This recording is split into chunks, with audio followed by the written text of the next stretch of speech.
નમસ્કાર મિત્રો, આજે હું લઈને આવી છું તમારી પાસે કાઠિયાવાડી ગાંઠિયાનું શાક.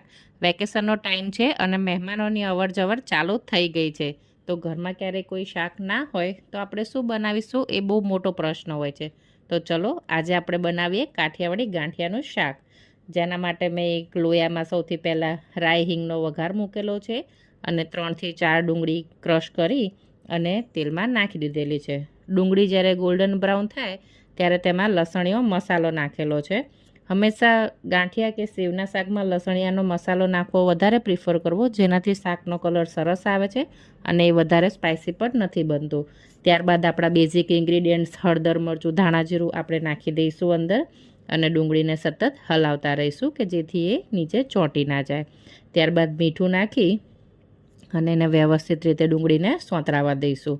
ત્યારબાદ સહેજ આપણે પાણી એડ કરતા જઈશું કે જેથી આપણી ડુંગળી બળી પણ ના જાય અને ડુંગળીનું કાચાપણું પણ નીકળી જાય છે. આમાં ધીમે ધીમે પાણી નાખવાનો મતલબ એ જ છે ખાલી કે આપણી ડુંગળી વ્યવસ્થિત રીતે સોંતળાઈ જાય અને ડુંગળીમાંથી તેલ પણ છૂટું પડી જાય.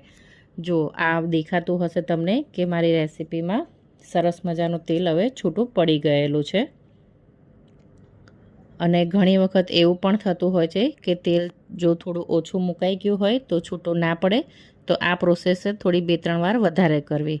ત્યારબાદ મેં એમાં 1થી 1.5 લોટો પાણી નાખી દીધેલું છે. હવે તમે અહીંયા ચાહો તો છાશ પણ લઈ શકો છો અને છાશનો રેશિયો 1 વાડકી છાશ લેવાની તો સામે 1 લોટો પાણી લેવાનું. જો તમને ખાટું વધારે પસંદ હોય તો તમે એ તમારી રીતે લઈ શકો છો. અને હવે આ પાણી બરોબર ઉકળે, આપણો રસો બરોબર ઉકળે એટલે એમાં ગાંઠિયા ઉમેરી દેવાના છે. આ બજારના તૈયાર ગાંઠિયા છે, તમે ચાહો તો ઘરે પણ ઝારાના ગાંઠિયા બનાવી શકો છો. પણ હંમેશા ધ્યાન એ વાતનું રાખવાનું છે કે પાણી એકદમ ઉકળતું હોવું જોઈએ, નહીંતર આપણા ગાંઠિયા સોગી થઈ જશે. બરોબર 2થી 3 મિનિટ માટે ગાંઠિયાને ઉકળવા દેવા કે જેથી આપણો રસો પણ ઘટ થઈ જાય અને ગાંઠિયા પણ સારી રીતે પાણી એમાં શોષી લે.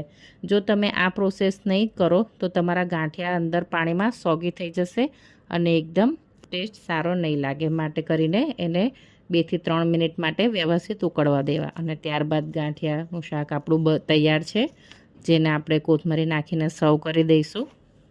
જુઓ કેટલું સરસ લાગે છે આપણું ગાંઠિયાનું શાક. જો મારી રેસીપી પસંદ પડી હોય તો પ્લીઝ લાઇક, શેર, સબસ્ક્રાઈબ કરજો. Thank you.